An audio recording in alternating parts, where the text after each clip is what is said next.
That's Carly, and that's JC.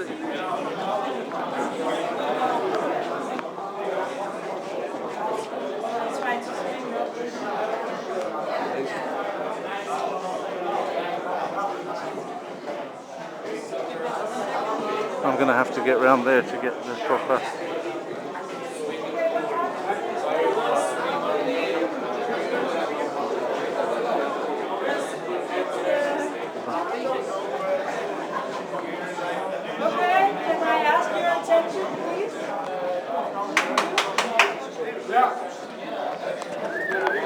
Hello, David.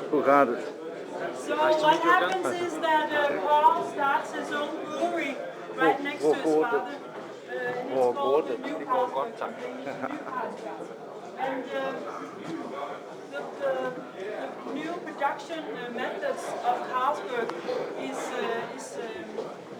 practiced in this new brewery.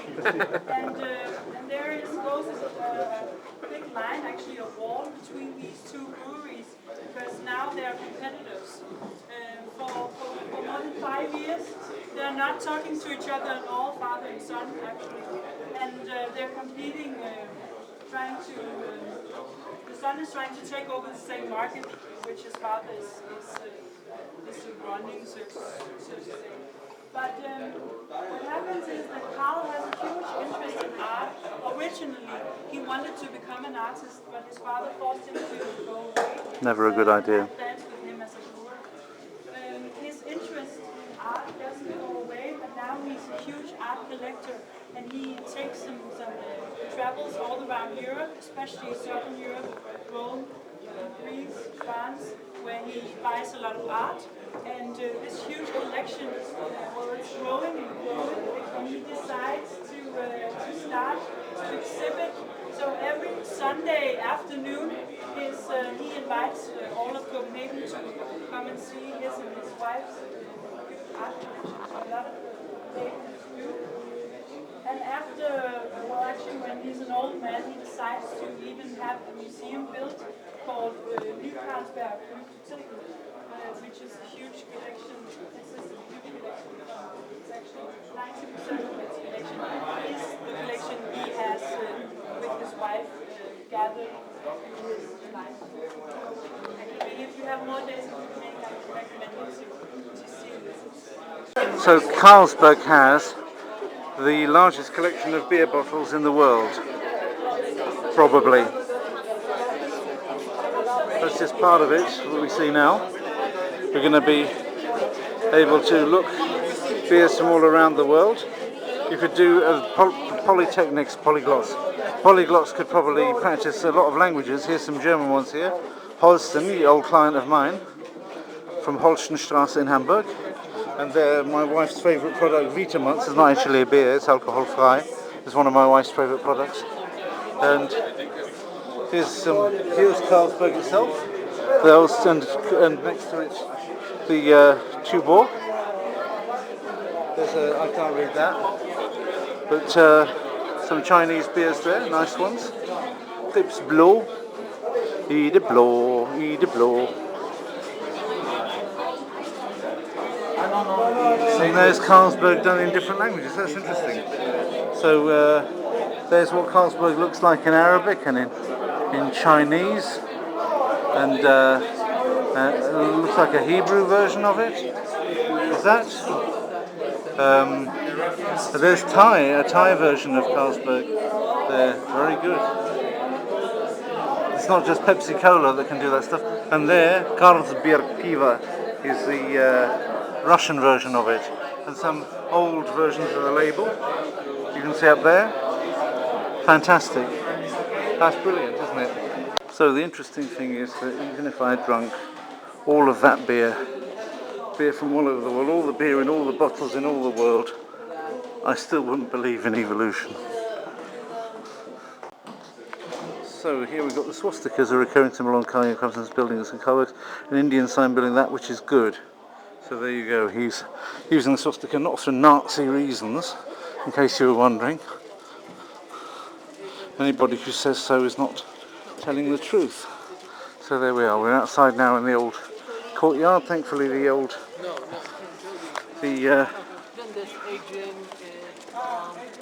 The jolly old rain has stopped.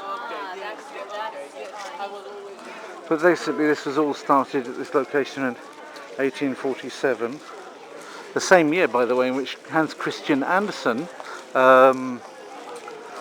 visited Charles Dickens in June of that year. Was supposed to come for a few days and ended up staying for 5 weeks.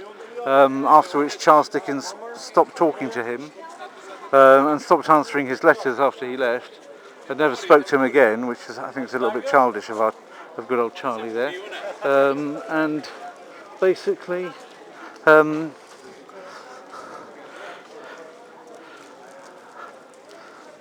good old Hans Christian Andersen never understood why Charles Dickens changed his behaviour to him, because he thought he had had a fantastic visit over those 5 weeks. He thought it was just fine and dandy. So Australians of the 21st century, please take note. It's not so cool to save somebody for 5 weeks on end, despite the fact that it might seem a good idea at the time. Alright, just more sentences before I'm going to bring you up in the bar where you will have a dinner. So you might have seen that we carriage of both Carlsberg and Tuborg here, and this is because since 1970s those two So yeah, Tuborg joined together in the 70s. In 86, or was it 2006? Pardon me, not 86, 2006. Oh, that's interesting. Some kind of strange bird on the top of that. Oh, it's just a magpie. Sorry.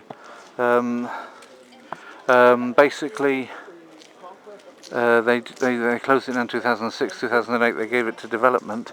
The whole big brewery area here.